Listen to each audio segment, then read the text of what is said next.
नमस्कार दोस्तों, स्वागत है आपका मेरे चैनल कॉमिक्स लाइफ में। शुरू करते हैं गोयल कॉमिक्स की एक मज़ेदार कॉमिक्स, राजा और 5 जूतियाँ पार्ट 2। यह मेरा सौभाग्य है कि महाराज ने मेरा अपराध क्षमा कर मुझसे विवाह करना चाहा। खैर, तुम हमसे क्या सहयोग चाहती हो भूपति? महाराज, मैं चाहती हूँ कि मेरे रहने के लिए आप शीघ्र ही नदी के किनारे एक छोटा सा सुंदर महल बनवा दें।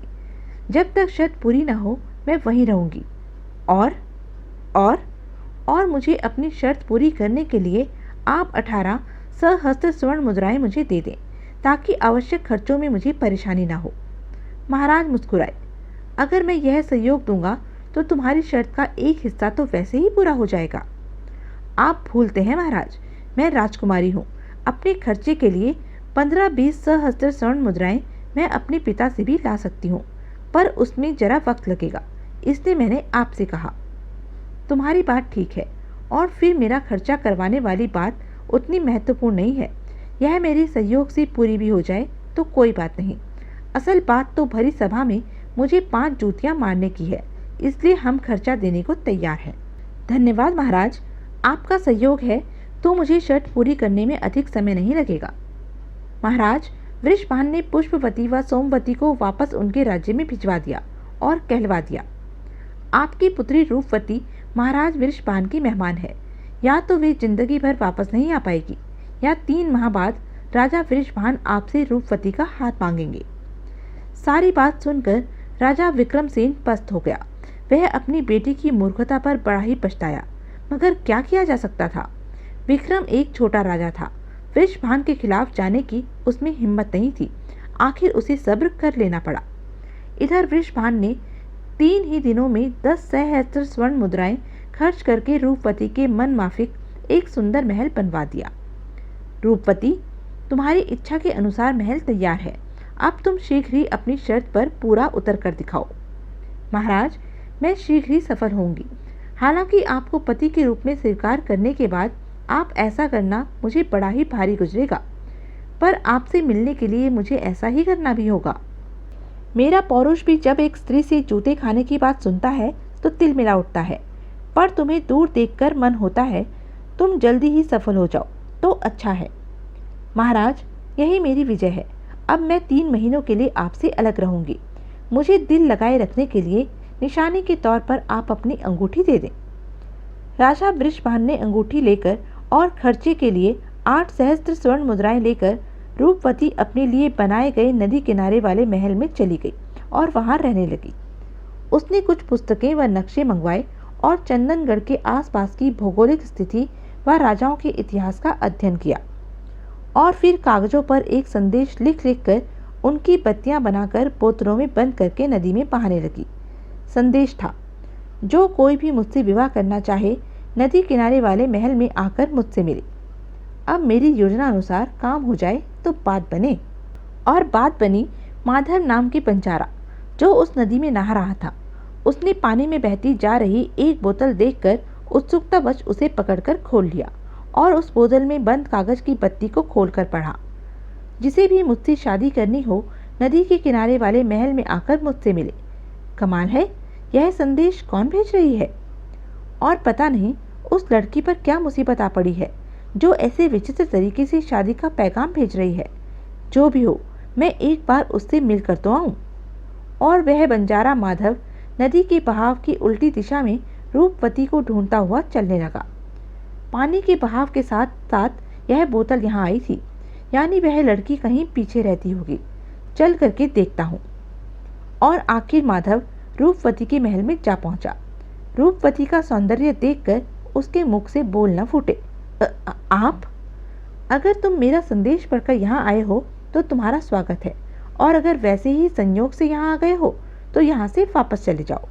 देवी, अगर पानी में बोतलें बहाकर शादी का संदेश देने वाली आप ही हैं तो मैं आप ही का संदेश पढ़कर आया हूँ।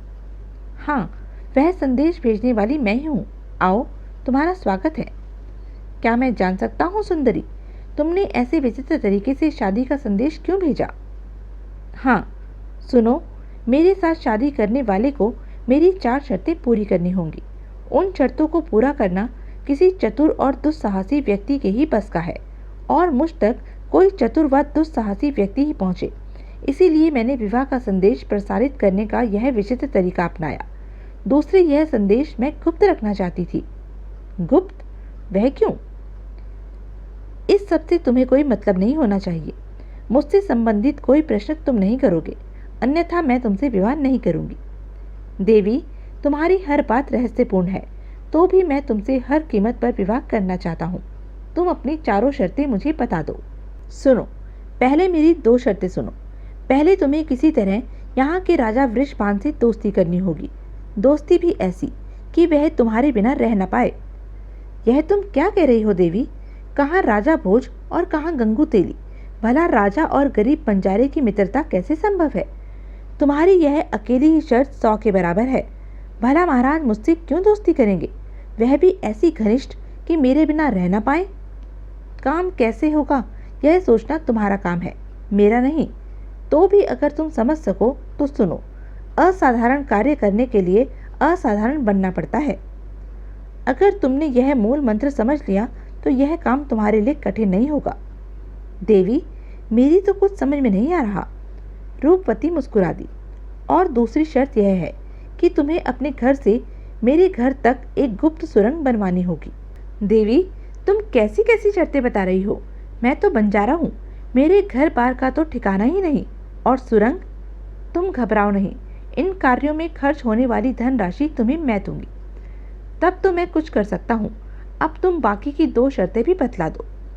बाकी की 2 शर्तें मैं तुम्हें इन 2 शर्तों के पूरा होने की बात बताऊंगी, मगर यकीन रखो, अगर यह शर्तें तुमने पूरी कर दी तो बाकी की 2 पूरी करना तुम्हें आसान ही होगा। देवी, तुम तो रहस्य पर रहस्य पैदा कर रही हो। यह क्या गोरख धंधा है? सुरंग, राजा से दोस्ती, तुम चाहती क्या हो? मैंने तुम्हें बताया था ना कि तुम मेरे विषय में कोई प्रश्न नहीं करोगे। ओह सुंदरी, तुम्हारी माया तुम ही जानो।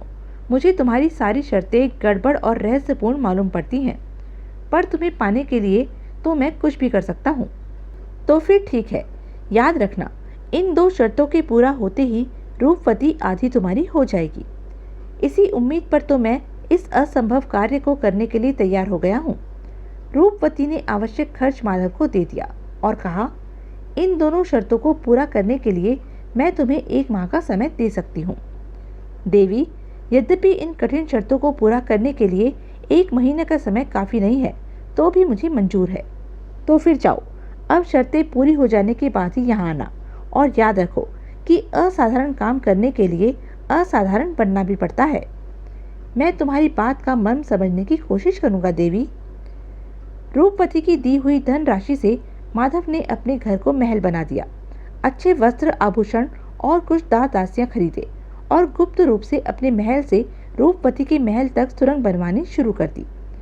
रूपवती के कहने के अनुसार मुझे असाधारण बनना ही होगा। मैं नगर में अपने असाधारण होने का प्रचार करवाता हूँ। जल्द ही सारे नगर में खबर फैल गई, अरब से कोई बड़ा ही धनी सौदागर आया हुआ है। हाँ, सुनते हैं उसने यहाँ रहने के लिए बड़ा ही शानदार महल बनवाया है। महल तो महल, दासियाँ खूबसूरत, गुलाम तो सदा उसके साथ रहते हैं।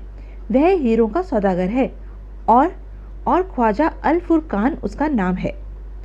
यह खबर उड़ते उड़ते राजा वृषभान तक भी पहुंची।